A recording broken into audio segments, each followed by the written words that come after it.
మహిళల కోసం central bank of India ఇప్పుడు మీకు అందిస్తోంది గృహ రుణం. అతి తక్కువ వడ్డీ రేట్లకే ప్రత్యేక సెంటు గృహలక్ష్మి. పూర్తి వివరాలకు వెంటనే సంప్రదించండి 18003030. అందరికీ నమస్కారం. విజయవాడ నిన్న మొన్న కూడా ఉత్తరాంధ్ర అదేవిధంగా గోదావరి జిల్లాలు ఇబ్బందికరమైనటువంటి పరిస్థితిని ఈ వర్షాల కారణంగా వరదల కారణంగా ఎదుర్కొన్నటువంటి విషయం మనందరికీ తెలుసు. ప్రత్యేకించి విజయవాడలో గత 10 రోజులుగా నేటికి కూడా కొన్ని ప్రాంతాలు అంటే నీరు తగ్గినా కూడా ఇంకా నీరు నిలిచి ఉన్నటువంటి ప్రాంతాలు సైతం ఉన్నాయి. అయితే సాధారణంగా నాయకులు పైన ఉన్నటువంటి అధికారుల చేత వారి మాధ్యమంగా వెంటనే ప్రజలకి రిలీఫ్ ఏదైతే అందించారు, ముఖ్యమంత్రి గారిని అభినందిస్తున్నాము.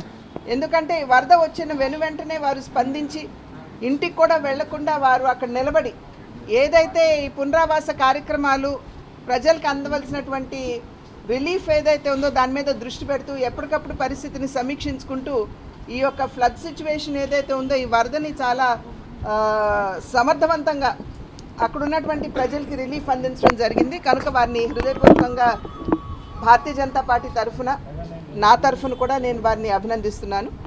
అదేవిధంగా క్షేత్రస్థాయిలో అంటే కింద నీళ్లు నిలిచి ఉన్నటువంటి సందర్భంలో పరిశుభ్రత మీద దృష్టి కేంద్రీకరించవలసినటువంటి అవసరం చాలా ఉంటుంది. ఎందుకంటే ఈ నీరంతా వెళ్ళిపోయిన తర్వాత ఎక్కువగా ఏదైతే ఈ యొక్క ఇన్ఫెక్షన్స్ అంటు రోగాలు అని చెప్పి మనం భావిస్తామో అవి ప్రబలేటువంటి ఒక అవకాశం ఉంటుంది.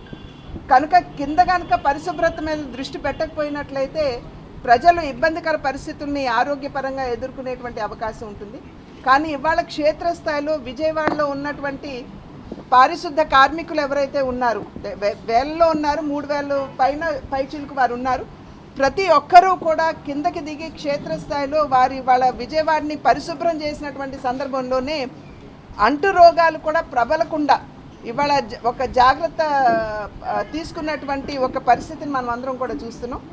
కనుక ఒక రకంగా చెప్పాలంటే నిజమైనటువంటి ఫుడ్ సోల్జర్స్ ఎవరైతే ఉన్నారో కింద ఉన్నటువంటి ఈ పారిశుద్ధ కార్మికులు అని చెప్పి భావిస్తూ ఇవాళ భారతీయ జనతా పార్టీ తానా సహకారంతో వారందరినీ కూడా సన్మానించుకునేటువంటి కార్యక్రమం ఇవాళ మేము నిర్వహించుకోవడం జరిగింది. మరి ఒక్కసారి పారిశుద్ధ కార్మికులందరికీ పేరున చేతులు జోడించి ధన్యవాదాలు తెలియజేస్తూ మేము ఖచ్చితంగా వారికి అండగా నిలబడతామని చెప్పి మేము తెలియజేస్తాం. ముందుగా మీ అందరికీ నా నమస్కారాలు తెలియజేస్తున్నాను. సాధారణంగా నాయకులు అనేటువంటి వారు ఇటువంటి విపత్తులు ఏర్పడినప్పుడు సమీక్షించుకోవడం, అధికారుల మాధ్యమంగా పనిచేయించుకోవడం, ప్రజలకి అందవలసినటువంటి రిలీఫ్ ఏదైతే ఉందో దాన్ని అందడం అనేది సర్వసాధారణంగా జరిగేటువంటి విషయం. అయితే ఇక్కడ చాలామంది గుర్తించని విషయం ఏమిటంటే మీలాంటి ఫుడ్ సోల్జర్స్ ఎవరైతే ఉన్నారో మీరు కింద పరిశుభ్రత మీద దృష్టి పెడుతూ అంటే నిన్న మొన్న మాట్లాడుతున్నటువంటి సందర్భంలో కొంతమంది చెప్పారు అక్కడ నీళ్లు నిలిచి ఉన్నటువంటి సందర్భంలో ఒక 10 రోజులుగా దుర్గంధం కూడా వస్తుంది అని చెప్పారు.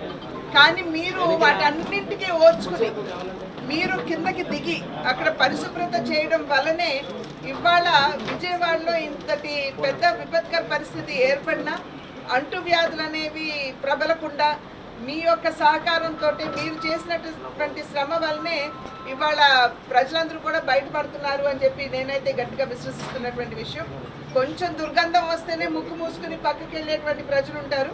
కానీ మీరు స్వయంగా వీటన్నింటినీ కూడా ఓర్చుకుని అక్కడ దిగి క్షేత్రస్థాయిలో శుభ్రపరిచినటువంటి తీరు కావచ్చు, లేకపోతే ఇందాక చెప్పినట్లుగా ఇవాళ ఈ అంటువ్యాధులు లాంటి ప్రబలకుండా పరిస్థితి ఏర్పడటం కావచ్చు, మీ శ్రమ ఫలితం వల్లనే ఇవాళ విజయవాడ సురక్షితంగా ఉంది అని చెప్పి భావిస్తూ ఏదో ఉడతా భక్తిగా మేము పెద్దగా మీకు సహాయపడకపోయినా మా వైపు నుండి కృతజ్ఞతాపూర్వకంగా ఇవాళ మీలో కొంతమందిని సత్కరించుకోవాలి అని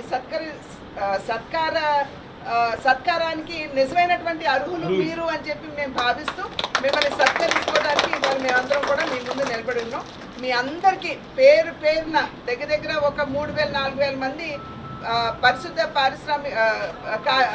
పనిచేసే వాళ్ళు ఉంటారు. మీ అందరికీ కూడా పేరున నా ధన్యవాదాలు.